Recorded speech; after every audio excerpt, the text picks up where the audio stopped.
The following is a paid program. The content is provided by the advertiser. WSTU, its staff, management, and owners are not responsible for the content. Advisory services offered through Blackridge Asset Management, a registered investment advisor. Securities are offered through Peak Brokerage Services, LLC. Blackridge Asset Management is a separate and independent entity from Peak Brokerage Services, LLC. Member, FINRA, SIPC. And now, Today with Denny, here's Denny Artachi. Good morning. Another beautiful day in South Florida. It never gets old. Never gets old. And you know what, Evan? I think I'm the new you. I'm not really sleeping that many hours as I used to. All right. So how much did you get last night? I had an event, so I got home a little late last night. What's late? I went to bed about 11. Whoa. So that's late. Yeah. That's late. Really? Yeah, that's late. Did you get the deep REM sleep? Is that what they call it? No. No? All right. But the funniest thing did happen, though. Apparently, you know how alarm clocks have backup batteries in it? So if you have a power surge, it doesn't lose the time? Yeah. Well, the battery obviously went dead in my alarm clock. And I got up and my alarm in the middle of the night was like flashing. And it was like, oh, your wife must have loved like that. 888. And I'm like, oh my gosh, it's 8 o'clock and I'm late for work. Folks, today I'm so excited. We have a very special guest, a fellow alumni, class of 1981, John Garrity. John, can you believe it, dude? 40 years ago, we graduated high school. What the hell's that about, man? You got to. It is truly remarkable that we're 3 times older than we were at the time. Right? Yes. We graduated school. I mean, but you know what? Think about it. How many friends we've lost that would love the privilege of getting old like we're doing? Right? Oh, yeah. And it certainly beats the alternative, right? Yes. Folks, the thing I love about John, he's very cerebral, very successful. When we start talking, forget it. Time goes by. In fact, I wish we could have recorded just our conversations in the green room.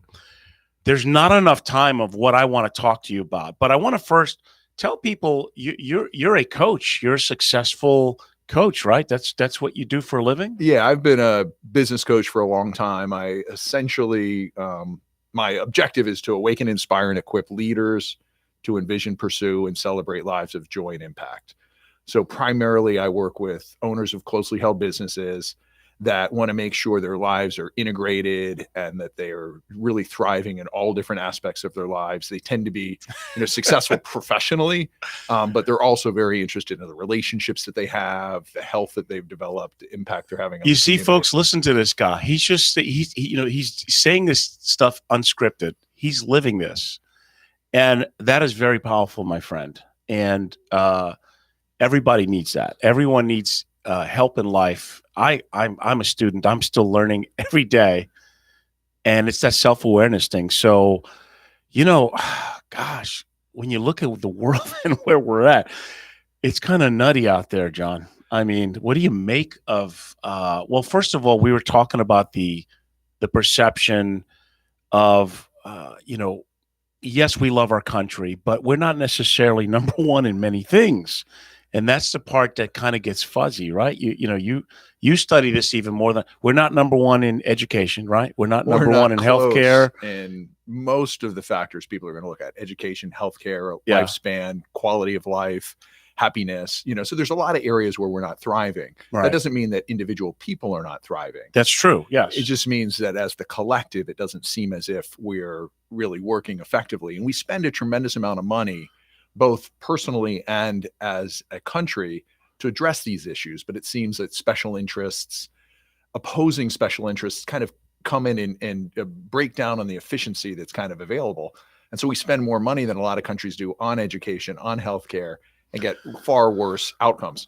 One of the things you brought up when we were discussing it earlier was the idea that, it's not just the healthcare system, but it's also our willingness to accept responsibility for our health, as addressed by the way people are exercising and eating and sleeping. And, you guys were just having a conversation about getting more sleep. Yeah. It's one of the critical factors as far as allowing people to really thrive. There's a book that came out recently, Why We Sleep. I think it's by Jeff Walker, if I remember correctly. and really looked at the type of sleep that we need, how much deep sleep we need. And all the research shows it's somewhere between 7 and 8 hours. And so few people are really getting that. That's the truth. What happens is I tend to wake up, maybe 1 or 2 times, and it's not to go to the bathroom. I just wake up. But I wake up to go to the bathroom. You wake up, okay. But the thing is, you also have a program. I remember when you started it that you made a commitment that you were going to exercise every day, even if it was as little as 15 minutes. Oh, yeah. But you made it a point, and also you eat well, right? You're not in McDonald's lines, and you're not eating pizza and chicken wings. I'm not going to say I never eat. I didn't say never, but it's certainly not my choice. Actually, the exercise program that I follow, I've exercised every day for about 5 straight years, and I've been a consistent exerciser since I was 14. But like 5 years ago, I was like, okay, every day. Yeah, but I see you on the beach. You're like stretching and you're doing your thing. I'm like, look at this guy. And then I see you at the gym once in a while. So you do mix it up. I mix it up a little bit. So, what I think is important for a lot of people to know is that exercise really does not require a lot of time. They've demonstrated that, strength training once a week is probably as effective as strength training 3 times a week. Doing one set is probably as effective as doing multiple sets. And if you look at why exercise works, if you step back and go, well, why does it actually work? Sometimes people think, oh, I'm getting rewarded for spending time at the gym. So like God goes, oh my God, look at this guy. He's been at the gym 2 hours. He deserves X. But really what's happening, right, is it's an evolutionary response. It's the way our body responds to stress. And the body looks at it and goes, okay, this is how much stress or challenge I'm having. Therefore, I need to have the capacity and capability to meet that challenge. And our bodies adapt. And so it doesn't require a lot of time. And for anyone who might be listening and thinking they don't have time to exercise, again, most days I exercise less than 10 minutes. Less than 10 minutes, folks. Are you listening to this? Yeah.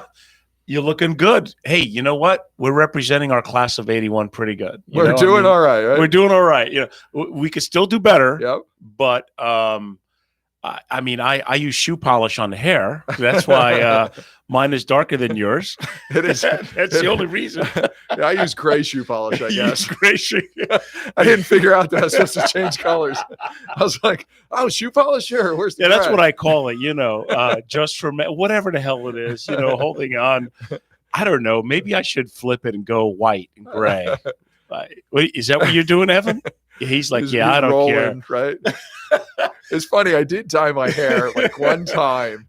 And what color did you dye it? It was still, my hair was brown, right? So I started turning gray. I was like 34. And I remember I got some kind of something, my wife was like, oh, because she's 5 years, 6 years younger than me. And she's like, well, you don't want to turn gray yet. So I go get this, box of something or other. And after I do it, my hair turns orange. I remember we were driving with these friends going by the orange. Was it Trump orange? It was. It matched his face. The Kravitz Center, and what was his name? Cottonhead or Pumpkinhead? Yeah, the Carrot Top. In the car that we were with, he's like, oh man, you look like Carrot Top. And I'm like, yeah, I'm never doing this again. Oh my God.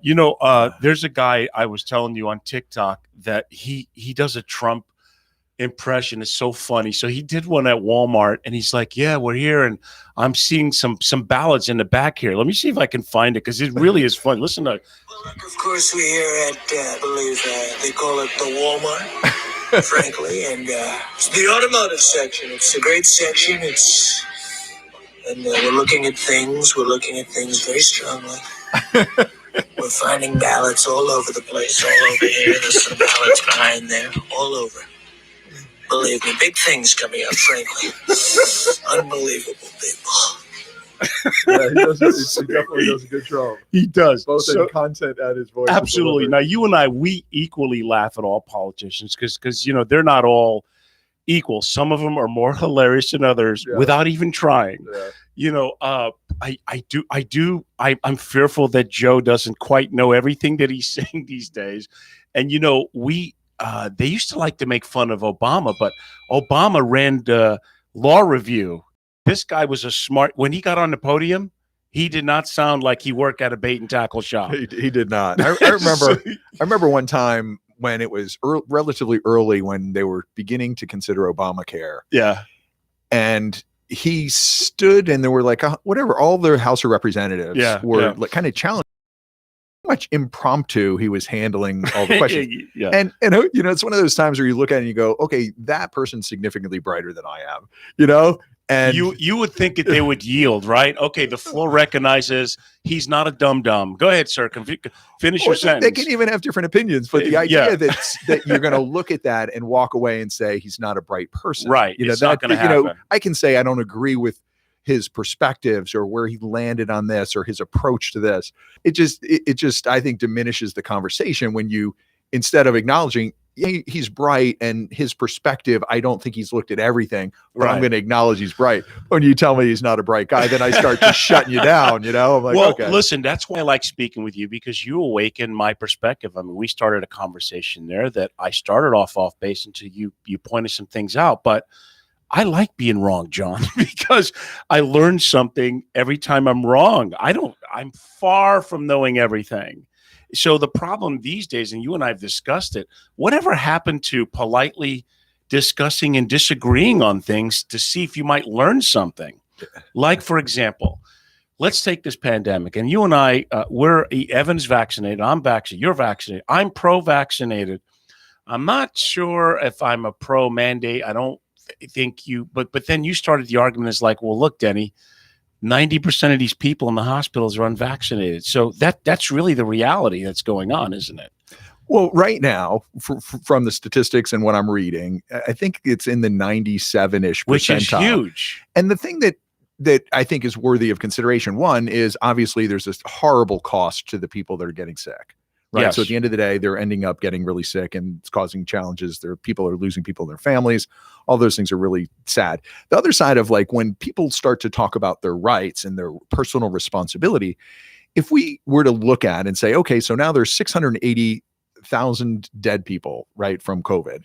So I don't know what the total cost of that is, but it's been pretty significant, right? When you think about the time, some significant fraction of them ended up in the hospital, ended up in the ICU, spent time on ventilators, things along those lines. I'm guessing it's $1 million on your way out, right? Hypothetically, somewhere in that ballpark. Right, per person. Per person. Yeah. Right. So then you go, okay, so now there's 680,000 people that have cost $1 million on the way out to the healthcare system. And if we say, at the beginning, there wasn't the vaccine, but since there was, I'm curious of those 680,000, because we're talking about from the beginning, right, obviously. So what percentage of that were unvaccinated? Well, at the beginning, until January, everybody was unvaccinated. Correct. Right. That's right. And I think at January, the number was in the range of 200,000. I think we're only at about 55, maybe 60% of the nation that's vaccinated. Yeah, I think we're in the low 50s, somewhere in that ballpark. And then there's places that are higher, and then there's places that are in the 30s. So can you imagine, like during the days of Eisenhower or something, they said, hey, your kid, unless they get the polio vaccine, they can't come to school. What? Are you kidding me? You infringing on my rights? How dare you, you SO? right. And it's exactly the same thing, and so at some level. Well, the difference, John, though, this has been so politicized. Right. It's completely. Like, oh my God. Hey, I can tell whether or not you're a Republican or Democrat. How's that? Are you vaccinated? Yeah, you're a Democrat.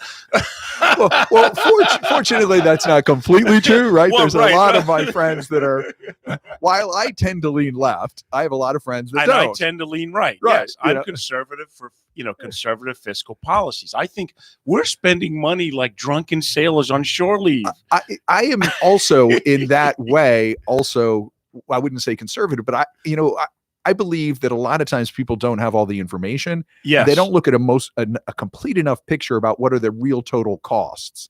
And they so it's probably don't. And it's easy to say, we should not pay for X. So I haven't done the math on the $3.5 trillion extension. I don't know what it is, but at some level, a lot of those costs are embedded, right? In other words, we're going to pay for infrastructure. And so in other words, if you were to look at your home and you were to say, okay, I have these costs that are going to go on. I have my mortgage payment to pay for the next 10 years.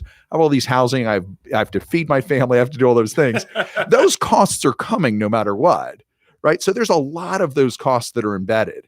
The other thing that I sometimes look at, somebody says, hey, it's just not fair to have, childcare included inside something called an infrastructure bill. And maybe it is, or maybe it isn't. You call it something different. But when you think about I talk to a lot of guys. I'm a coach, so I talk to people that own businesses that are having a hard time finding employees. Well, if people are stuck at home because they can't get childcare, then you have fewer people inside the workforce, and so it causes challenges. So there's all kinds of ramifications. What do they do? You tell me there's people that they cannot go to work because no one's able to watch their child, right? So they can't home. afford the current system, Okay. I mean, if you look at it and say, let's even hypothetically say somebody gets paid this, $15 an hour, right? Mm-hmm. And so they're making about $30,000 a year, and they have 2 kids, and they're going to go pay probably $1,000 a month, right? Right. So they're going to pay $1,000 a month for childcare. So it's $12,000. You take the $30,000, subtract taxes, and they're down in the low 20s.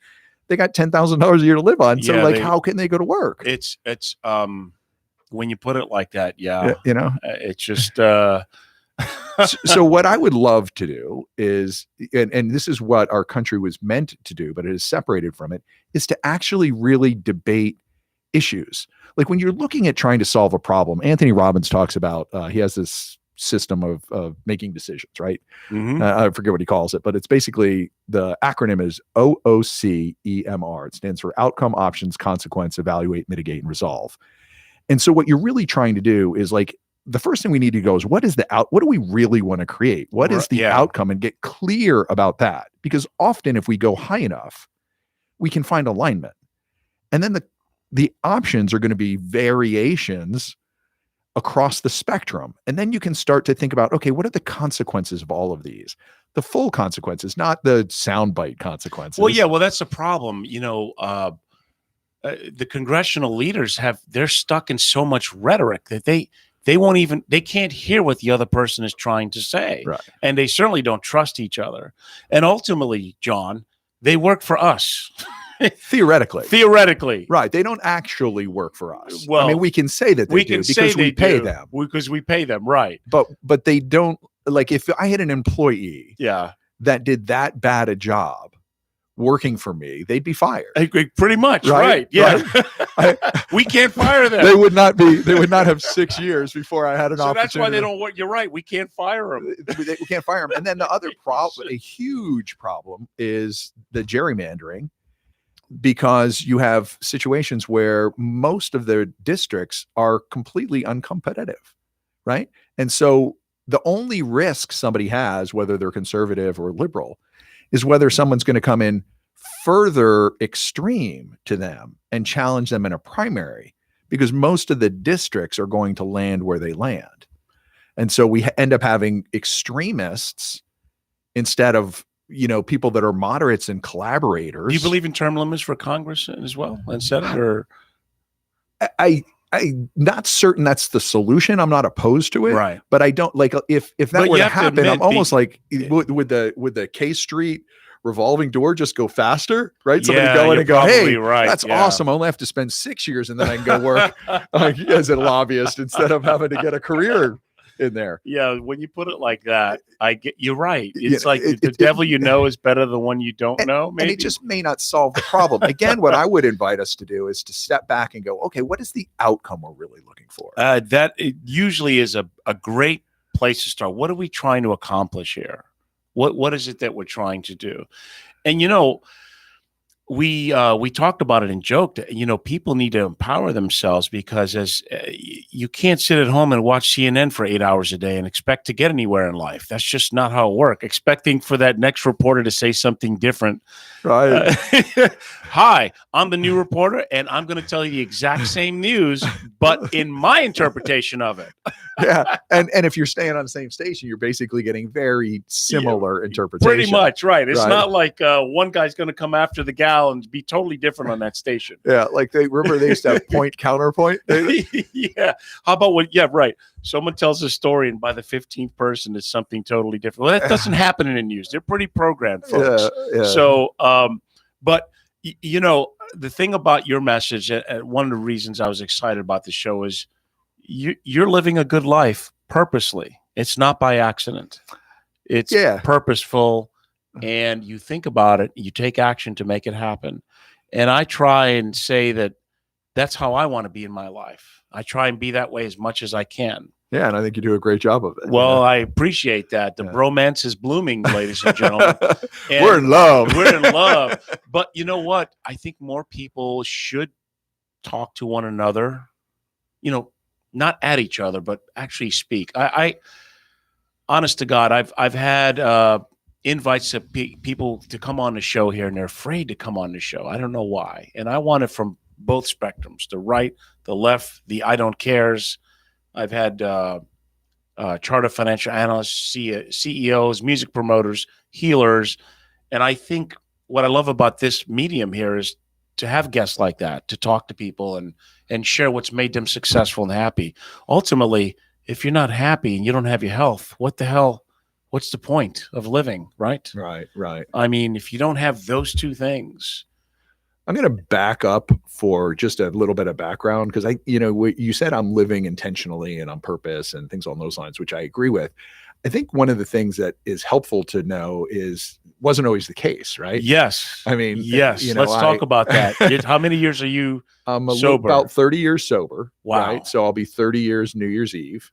And actually not New Year's Eve. I was pretty drunk on New Year's Eve, right? So New Year's Day, we'll go. New Year's Day. And if we take away the hangover, maybe the day after, right? So listen, bro, let me tell you, I'm not an alcoholic, but I've played one in real life many times, okay? And it's so easy to get caught up on that crap, John. Yeah. And it sneaks up on you. Yeah, and so talk about what made you just get sober besides tired of waking up feeling like crap.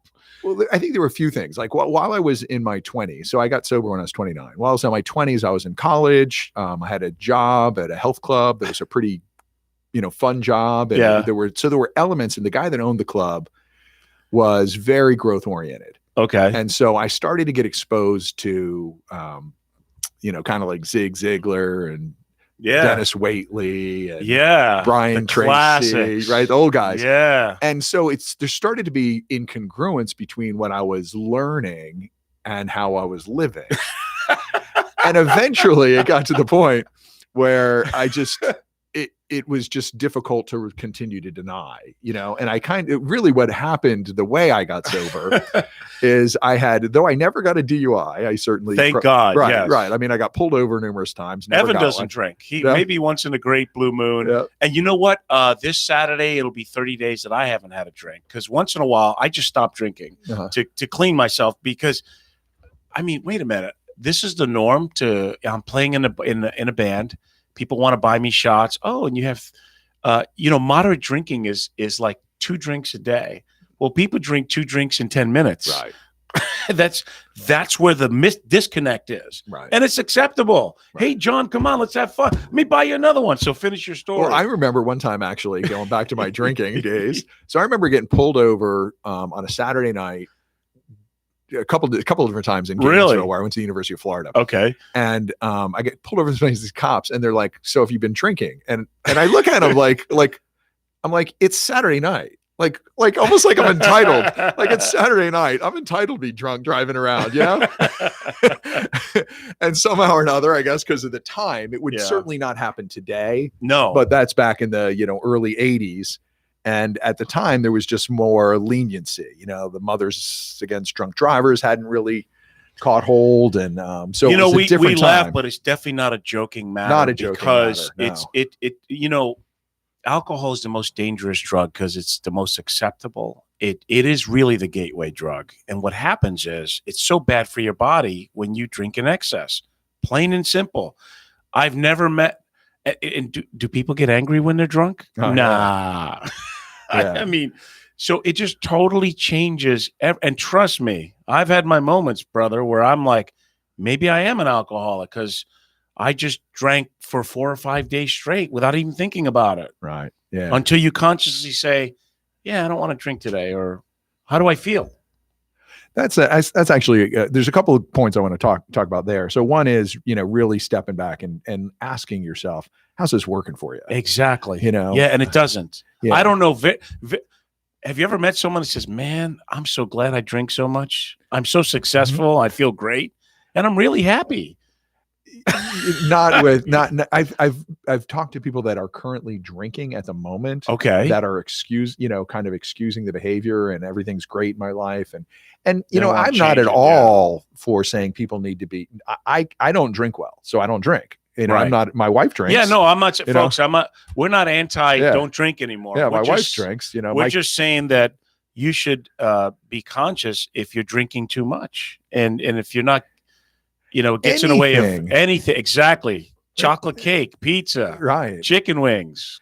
Yeah, the challenge with alcohol versus those is it impairs your ability to actually make good decisions about other things. Yeah. So if you think about like what foods are you eating when you're drunk, probably not great either. Yeah, Denny's is great when you're drunk at 2:00 in the morning. Yeah. Oh, you promoting your own restaurant there? I don't know. Listen, we're going to take a brief pause here, and we're going to have Paul Meeks come on. We're going to try and get him on the line. Paul is a famous chartered financial analyst, and I want to see what he says about, because these markets are a little sketchy lately. And Evan, let me give you the number to him, and we'll be back on Today with Denny, folks.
All right, we are back on Today with Denny with John Garrity, and we have a special guest. I'm always pleased to have him, folks. Mr. Paul Meeks, Chartered Financial Analyst with Independent Solutions. Great partners. Paul, are you on the line?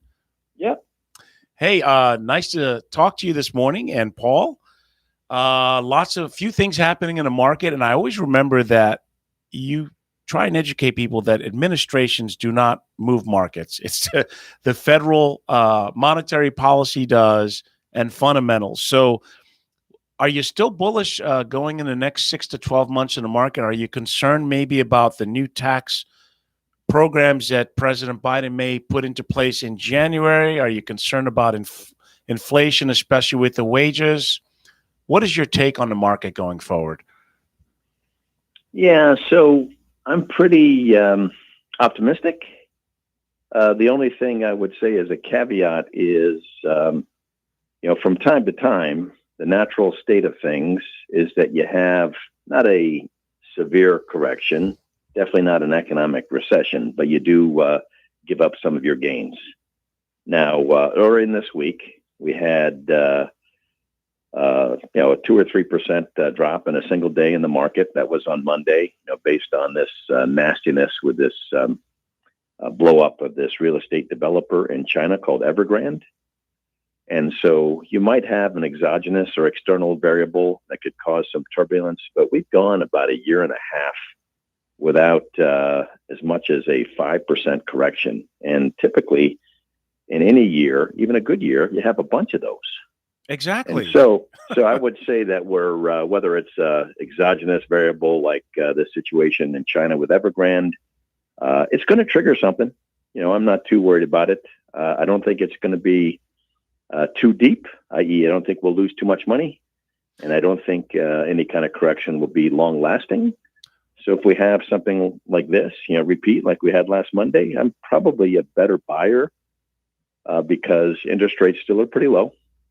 And as you said, the big driver is really not anything but the level of interest rates, and that's controlled by our central bank, the Federal Reserve Board, and they have a pretty accommodative policy. And so, yeah, I feel pretty good. We've had some big gains the last couple of years, despite COVID, 1 and then COVID 2 with the Delta variant. But yeah, economic growth is fairly strong. Interest rates are still low for a while. Expect, small corrections, but nothing too long lasting or meaningful. Now, folks, for all of you who may not know, Paul ran the largest technology fund in his days with Merrill Lynch. He's on CNBC every week. I'm so blessed to have him as a partner. One of the buzz on the street, Paul, obviously is if they don't agree to this debt ceiling, what do you think that would do to the markets? Because they're predicting, oh my God, Armageddon is going to happen and the world's coming to an end. Do you think if they don't agree to a debt ceiling that will spiral the markets downward? No, I don't. Unfortunately, this is a reoccurring episode. Yeah. And I know a fiscal conservative would blame it on the Democrats, but if you take a look at it over time, whoever is in charge, Republicans or Democrats, they always do this. And then when they get to the end of the fiscal year, and people should know that the government's fiscal year actually ends on September 30th. It's not a December 31st year that we're more familiar with. And that's why they're panicked right now, because here we are in September 23, right, and the fiscal year, wraps up in about a week. So what they do is procrastinate, and then they end up coming together with a lot of angst and a lot of backbiting. But it'll happen. But unfortunately, over the long term, it's pretty sad that we have to do this repeatedly, because that means that we spend like drunken sailors and we don't have enough revenue to cover it. And so when you have a perpetual deficit, you're going to do this again and again and again. The last time it really caused some problem was when they had one of these episodes back in 2011. And it so frustrated, particularly international investors, that the U.S. debt was downgraded for the first time. That won't happen this time. But it can show you how, sooner or later, people will say, hey, USA, get your fiscal house in order. And look, I mean, with rates being so low, you have to invest in something. And even though valuations aren't cheap, they're not overly expensive going forward, do you think? Or yeah, no, I've done the math, and if you take a look at the U.S. market, most people describe that as the S&P 500 index. Mm-hmm. Right. It's definitely more expensive than its long-term average, but it's also less expensive than, say, for example, at peak inflation of the internet bubble before it popped. And so, yeah, I'm not jumping into stocks and buying everything and being super comfortable about it. I am overall still fairly optimistic. And so I take opportunities like last Monday when the market's down 2 or 3% in one day based on these Chinese shenanigans as a buying opportunity. I wouldn't just go in and buy stocks on any day, take advantage of dips. Well, yeah, that's the smart thing. And unfortunately, too many people get emotionally attached to market swings. And it's just natural. Nothing goes straight up. And you're right. We haven't had a major blip in the radar since the COVID. And geez, how long did it take to bounce back from that? Yeah, it was pretty quick, back then. So this is, February, March of last year, 2020. Yeah. The U.S. economy essentially shuts down, right? You had to close every bar, restaurant, et cetera, et cetera. And the S&P 500 did lose 35% in 5 weeks, which is unprecedented bad. But then what was even more unusual was it climbed back out of that hole. And when you got to December 31st of 2020, despite taking a 35% hit in only 4 or 5 weeks in the spring, for the year, the S&P 500 was still up 18%. And over time, a good year in the stock market is 10. So we had a great year, despite climbing out of a huge hole. It was really unbelievable what happened last year. So all the fundamentals still, could lean to, single or low double-digit returns going forward, in your opinion? Yeah, I don't think we should expect what we've had, because it's been, way overshot the long-term average per year on stocks, which is about 10%. Mm-hmm. But yeah, the outlook for the economy is okay. Interest rates are still low, so you have both accommodative monetary policy controlled by the Fed and fiscal policy controlled by the guys in Washington, D.C. And yeah. Well, that's great, Paul. I see risk from these exogenous variables like this geopolitical stuff, but not that many flaws in the U.S.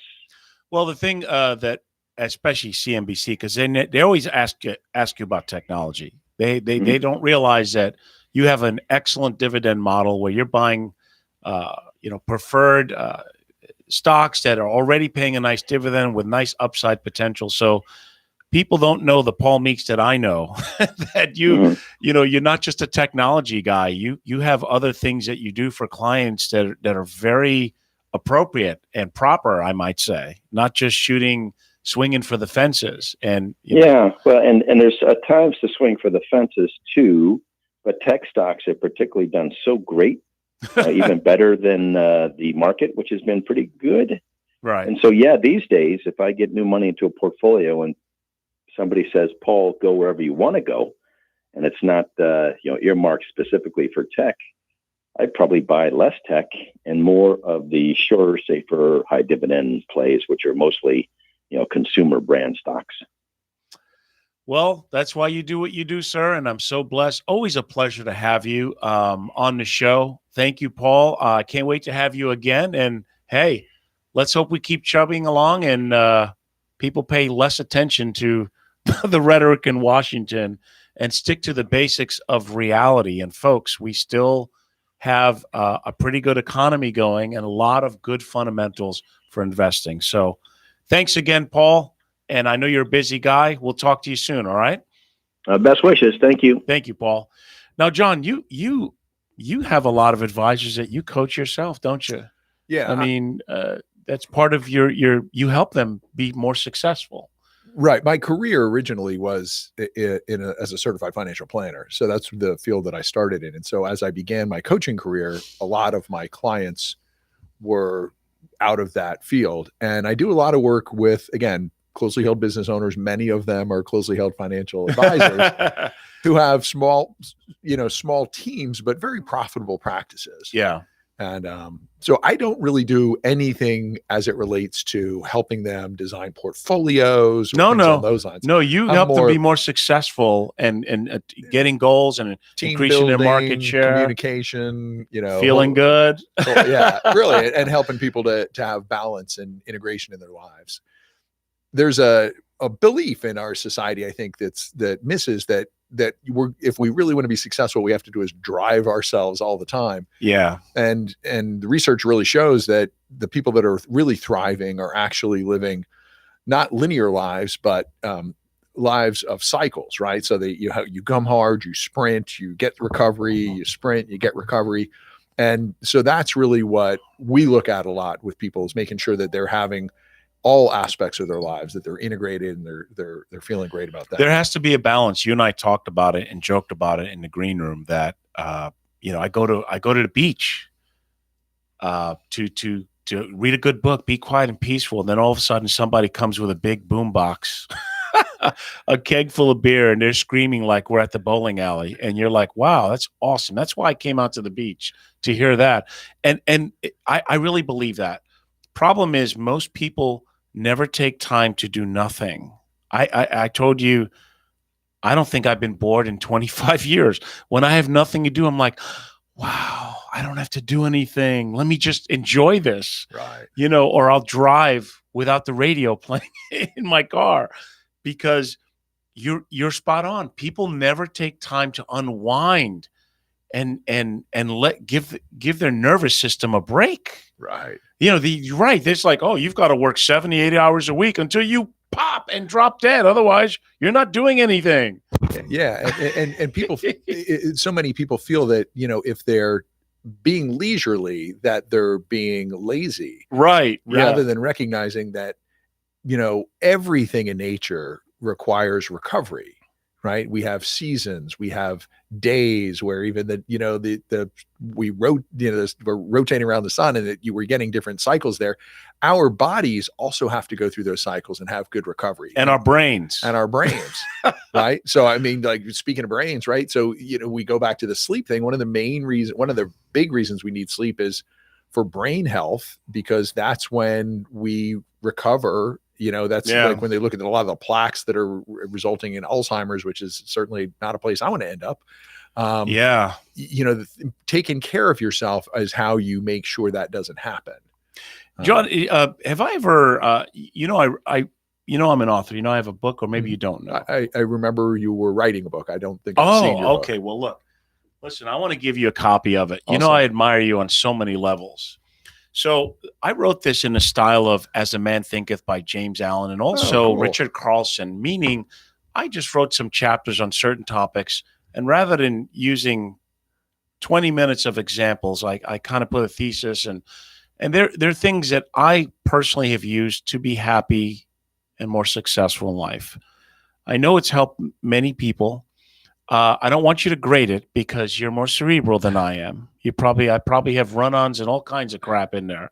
So I hope that you get some joy out of this. I'm not seeking grammatical excellence in a book. I'm always going to make impact, I'm always going to have humor with you, my friend. You've come to see my shows. Yeah. And I always remember the old. It was Arthur's back then. Oh my God. I think it was like, I saw you one time at Love Landy's or something like that. Yeah. And that was a rough night. You look great though, man. And you know what? I'm so proud of you, because you are helping many other people. And isn't that what life is about, right? Service to others. Yeah. So that we ourselves can have a better life. It's so true. So I applaud you on that. Thank you. And you have a great family? Yeah, I really am blessed there. I, married up, right? Yeah. Like, as somebody in sales, I always say, sales guys always marry up, right? You're always a little, you're the great. So does your wife remind you how lucky you are, or you just remind her? I can tell. It's everybody that knows us reminds me. Did she know you when you? She actually had a lot to do with me getting sober. That's great. I met her in February before that time, and so she was in grad school, and we were having a lot of fun. But there were several nights during that 11-month period of time, that I got drunker than I should have, and that was a lot. I realized that this person's not hanging out for this. And so sometimes that's what it takes, and I don't know. I can just tell you, me personally, I've been very concerned many times. And I think just having the awareness is a step in the right direction. See, because the problem is it's kind of like thinking as well. If you never challenge your perspective, you're never going to grow, and you're never going to go, oh, I blew that one. And because so many people never challenge their perspective, and that's the issue there. Yeah, when I think back to, we're not trying to make this all about drinking or whatever, but when I think back to when I was drinking, you're right. The idea that there could be a really full, fun life without it was something that, I hadn't really considered for quite some time. But yes, listen, I don't want people to think it's not. No, that I'm talking about life too. Right. It's like we talk about when we talk about politics or the medical system or COVID or being happy in general, or the fact that in ideology, this is the greatest company for many, but the people who founded the freedoms and everything were slave owners. Right. So it was like, but I don't want to get caught up on that and Right. critical race theory and all, but the reality is we all are responsible to open up the possibilities that things may not be exactly how we think they are. And you have to dig deeply into it to understand the perspective. One of the books I'm reading right now that I'm really enjoying is a book called 15 Commitments of Conscious Leadership. And the primary premise of the book, like the first commitment, is that you either live above or below the line. And the line really is if you live above the line, you are open, you are curious, and you're committed to learning. Great. If you live below the line, you're closed, you're defensive, and you're committed to being right.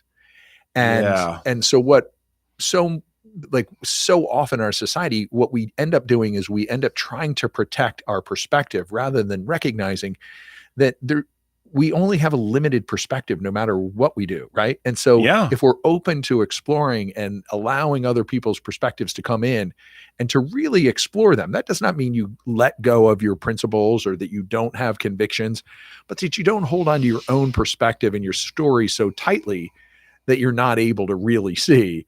And so it depends on how you were brought up and what you were taught by your family members, by your friends, that, hey, this is the norm to behave this way, or to eat this way, or to dress this way. And then you go to a foreign land and they look at you like, dude, who told you that that's cool? Right. Well, what do you mean? Or even you change times, right? We were looking at some of the mullets, right? Exactly right. The mullets that I posted.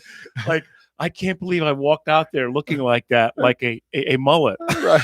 And it's not even that we're in different cultures, right? It's just time frames. You look at like, this is cool or that's cool. Right. Even again, one of the things, like, I'll go back to our high school time, right? And you can remember that far back? Well, what I can remember about high school, right, is that the way I grew up, and I think a lot of people grow up, is very much with a fixed mindset. I actually remember kind of thinking that, like, overvaluing potential versus effort, and almost like feeling, if you felt that you were intelligent or something, it was something that you protected.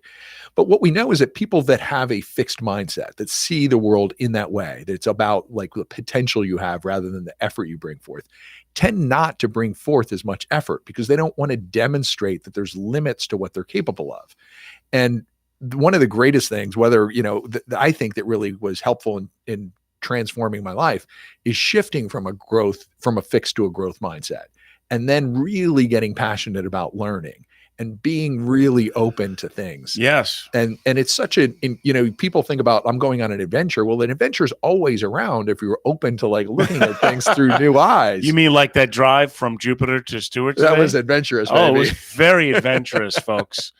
You had people that we have philosophers. They think, therefore they break. They were all over the road this morning. But it's true. It's having that childlike curiosity is how we can learn to be different, better, or enjoy it even more. It could be, I love that book, Code of Authenticity, that you told me to read. And unbelievable, the eye-opening perspective that he has. Vishen Lakhani? Yes. Yeah. Yes.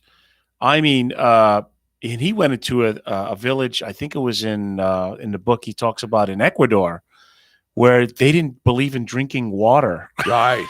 They didn't drink water. They didn't have drink access water, to right? water, They didn't have access to water.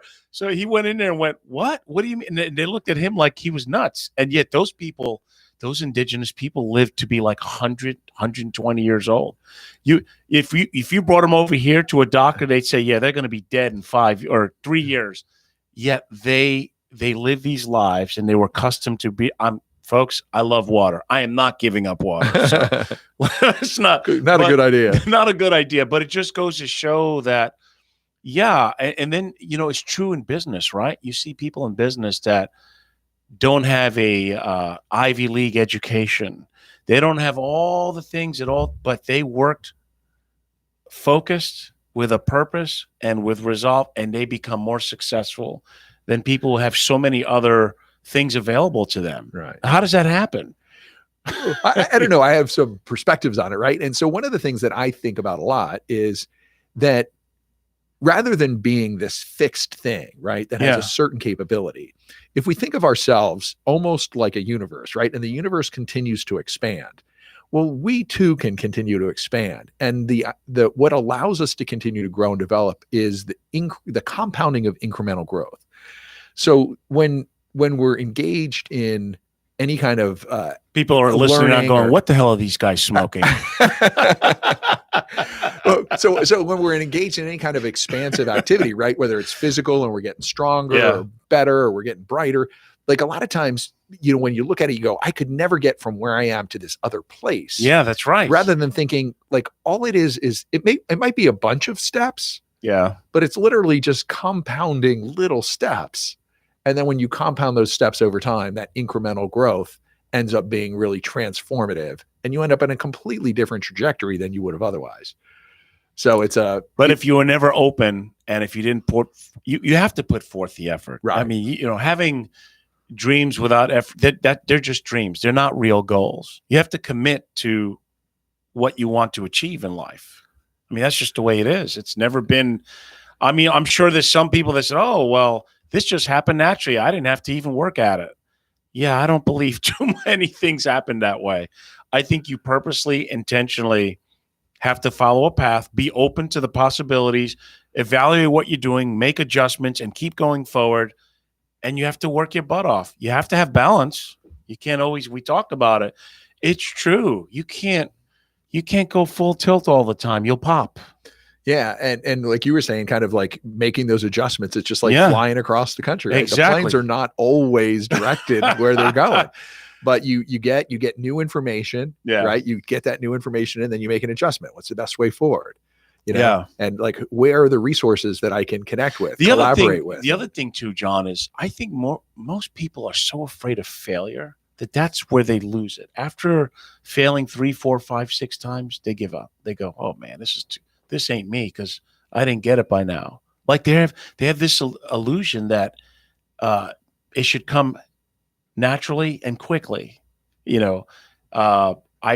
I remember reading Thomas Edison, who just was a freak of nature like that. He loved failing until he found his solution, and then he moved on to another project. Now, there's a guy who only slept 3 or 4 hours a day. That's how his mind was just gone, and he lived a long, ripe old age. So you just never know. And I think, though, being open to what you're saying is certainly the key, and being able to adapt and change. And every time we speak, not only I enjoy, but I learn a good perspective. So As do I. Always have a great time. I appreciate you inviting me on here. Oh man, it's fun. been a pleasure, John. Anytime you want to come back, you're welcome to. We got to think of other subjects. What's so funny is you were like, "Well, what are we going to talk about?" I said, "Dude, are you kidding? Wait, what do you mean? What are we not going to talk about? Like we left out a lot of topics." Anyway, We'll get them next time. the bromance is in ripe form, ladies and gentlemen. So I want to remind you to make it a great day. If you're healthy, be happy, be grateful, make it the best day you can, and we'll see you next Thursday on Today with Denny.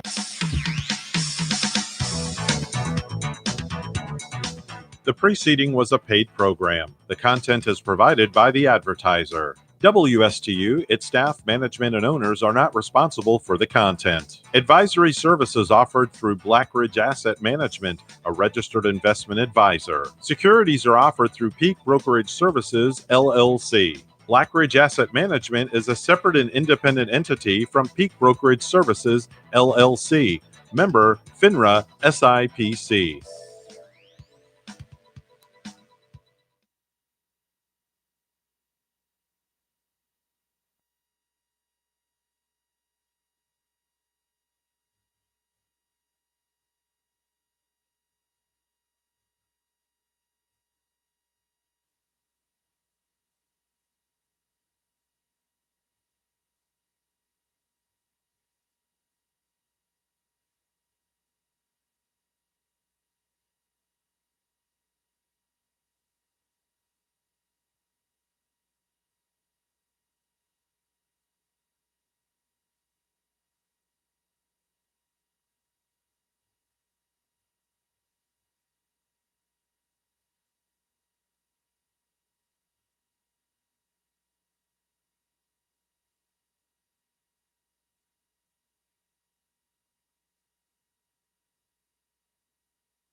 The opinions expressed